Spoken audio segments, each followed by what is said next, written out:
Hola, soy Anita Briones, perteneciente al séptimo grado de la Escuela de Educación Básica San Jerónimo de la Parroquia Chongón.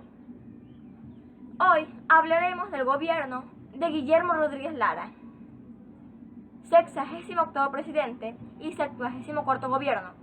Guillermo Rodríguez Lara, natural de Pujilí, provincia de Cotopaxi, nació el 4 de noviembre de 1924. Actualmente tiene 98 años. Su nombre quedó ligado al primer barril de petróleo, que se vendió en apenas $2, aunque un año después subió a 12 y continuó trepando. Así fue conocido como Bombita. Gobernó de facto por 4 años, entre el 15 de febrero de 1972 al 11 de enero de 1976. Su gobierno no llegó a extremos y fue calificado como una dicta blanda de centro-izquierda. Se mantuvo lejos del perverso Plan Cóndor. Fue un gobierno militar-ejército. El cargo de vicepresidente fue suprimido. Asumió el poder en virtud de ser el oficial más antiguo al momento en que las Fuerzas Armadas del Ecuador decidieron intervenir políticamente y dar un golpe de Estado para establecer un gobierno que se autodenominó nacionalista y revolucionario, y cuyo objetivo era controlar e intervenir los cuantiosos ingresos producidos por la exportación de petróleo que se comenzaron a percibir a comienzos de la década de 1970, coincidiendo con la grave crisis energética mundial.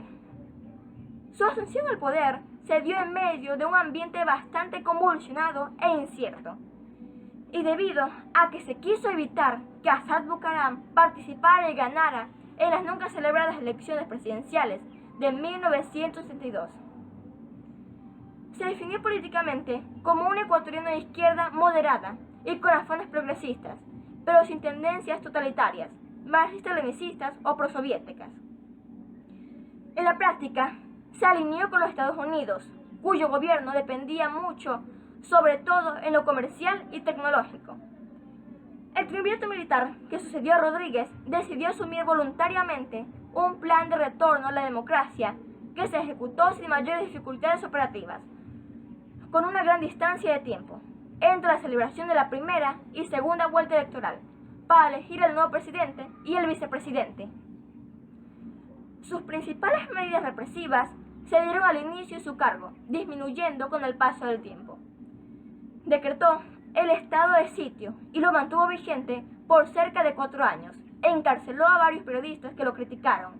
En octubre de 1973, hizo confinar en la Amazonía a varios líderes opositores por varios meses, tras fuertes críticas.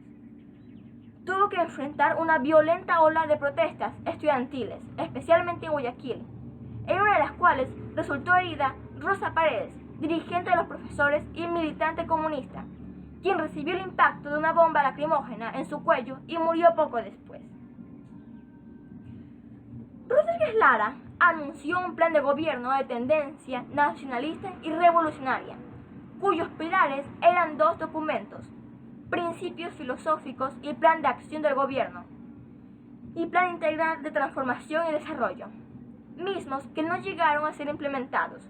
Uno de los hitos de su gobierno fue haber pagado íntegramente el saldo de la deuda que se mantenía con Inglaterra, conocida como la deuda inglesa, la cual había sido contraída durante la Guerra de la Independencia del Ecuador para financiarla. Durante su mandato comenzó la producción petrolera masiva en la región amazónica del país, y con los fondos obtenidos se construyeron hospitales, centros de salud, consultorios, escuelas, caminos y carreteras. Explotación y boom petrolero. Su desempeño económico estuvo marcado por la bonanza petrolera. En 1972 se inició la explotación con un precio de 2,50 por barril de crudo, alcanzando los 13,90 en 1975. Entre los años 1970 y 1979, el endeudamiento público creció de 12,41 veces y el privado se incrementó 57,89 veces. Se inició la exportación de petróleo con la nacionalización de parte de los bienes y derechos de las compañías petroleras extranjeras, la versión de las concesiones, la promulgación de una nueva ley de hidrocarburos. El 28 de julio de 1973, Ecuador ingresó a la OPEC, Organización de Países Exportadores de Petróleo, con 250.000 barriles diarios de petróleo. Reforma agraria. En su filosofía y plan de acción, el gobierno de Rodríguez Lara había anunciado la implementación de una reforma agraria real y efectiva. Aunque en la práctica, el Instituto Ecuatoriano de Reforma Agraria y Colonización, IRAC, utilizó solamente el 25% de su presupuesto asignado entre 1973 y 1975. Adquisiciones de armamento y equipos militares. En 1974, con la llegada al poder del general Augusto Pinochet en Chile, se dio inicio a una carrera armamentística entre aquel país y Perú. Esto causó preocupación en el gobierno, el cual pretendía modernizar su propio equipo bélico. La Fuerza Aérea del Ecuador recibió sus primeros aviones de combate supersónicos, los cazatorpederos Sepeak Jaguar, de fabricación anglo-francesa, en 1965. También se contrató en Alemania la construcción de 3 lanchas rápidas equipadas con misiles Exocet para la Armada y 2 submarinos alemanes de clase 209. Desgaste del régimen e intento de golpe de Estado en agosto de 1975.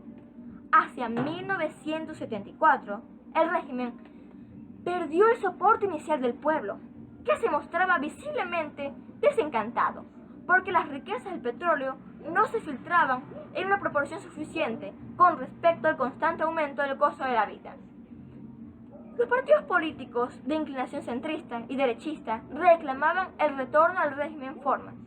La oligarquía y las compañías petroleras intrigaban en aquel escenario político con algunos militares de orientación derechista. El gobierno comenzó a referirse a un plan de retorno a la democracia. Las medidas económicas adoptadas a mediados de 1975 para corregir la debilidad de la Reserva Monetaria Internacional despertaron el rechazo de los grupos dirigentes del comercio.